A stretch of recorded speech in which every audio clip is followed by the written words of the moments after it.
Praise the Lord. Hallelujah. Odofo nyankopon shira na mesama wakwaba nso. Ede ba woti ase senju medie yi so.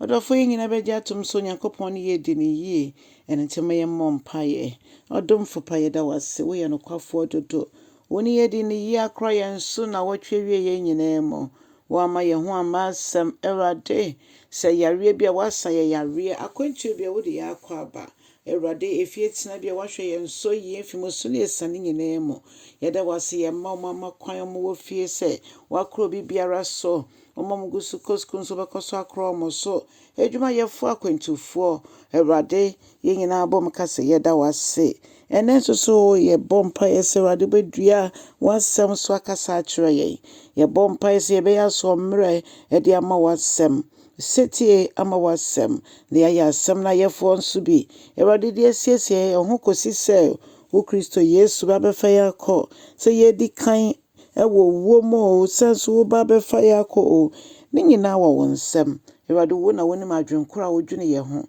eno nti Erade ye gya ye ho mo e de hye wonsa se fa yenye ne ye ho nsenkyere ne ene de tutua na mama ye ewo Jesus Christ di mo ene ya bompa ye hallelujah. Odofo ye befa yakinkan samefe nyom oha ene dunson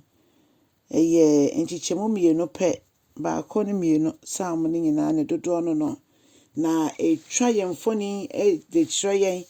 yen Psalm 117 ema ye hu se ye nyame dia no so ye dia na nyankopon oyi no ho de chire yen efa na asem so ema ye hu te se de ye hwe ahwehwemu eno na Psalm 117 ka cho say ye Erade aye amama nyina munye Erade aye na nipa ewo asase su nyina so munyi Erade aye migire se mene wo ye ka ho bi ye ntimi mfo nyankopon se de ni de biara da eno nte etwa se ye yi na ye etwa se ye kamfo no etwa se ye tonton no anopempo a ode ye nkwa ache ye eya adom ebi kura wo de ebufuo kura ne koda aye ebia na wo de yare bi na koda aye ebia na dwendwen ne koda nda bi na ahya wo so de koda aye nanso Onyame ye na adom ema ye ka ye ne guso da aye ye koda aye ne ye da aye ye sore no na onyankopon abatansa no ekita ye mu je se de obatan so ne ba mu sa pepepe no onyankopon o so ye mu ebro ye ma yin bibia se the Bible kan ye no ye mpo ye adibon ye fompo ye ma ebisa ye ne pa ye ma omo ne pa empen ya he onyankopon wabon ye wono ane se soso twi nti so beka ye na yanse se de wa hihye ye wesiesie ye wamma ya ye soronko odofo we di adanse se nyankopon na ye sum no oye no kwafo na oso okro na ne hu ye wanwa ene nti yemfa ye hu nyina nto no so na ye nyina ye mbom ye nyina ye kweti onyankopon ye ntimi enye hwe odofo o se ne do a ensa da no ne da no a ensa da no tumi ewo mu tumi wo do na onyankopon de do yen ne mu na onyankopon no kredie nso etsi hoda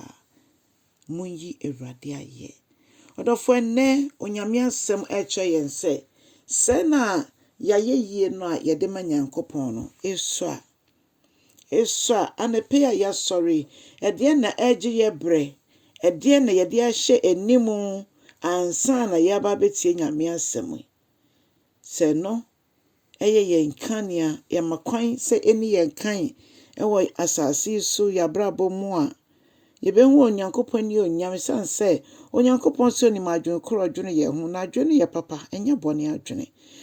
no ma ye daache papa na ma ye nidaso nso ene nti set saade a ye hu onyankopon akwan a ene wa shafa ye hu no nso no ebebe mu pepeepe e de ahye Yesu Kristo din kronkron no eni onyam odofo hwan ena wogi ni di hwan ena wo de ho ato ne so hwan ne wani da so hwan wogi ni pedi chance de wogi nyankopon di ana debi nipa betumi de yenhwamo onyankopon de ote hoda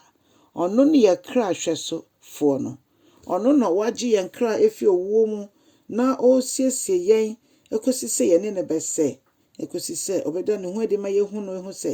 yɛne no sɛ adɔfoɔ Onyankopɔn enhyira wo na enne yɛne obi nso nkyɛ asɛm yi nea oni anidaso na mpo ɔse nyame bi ni hɔ no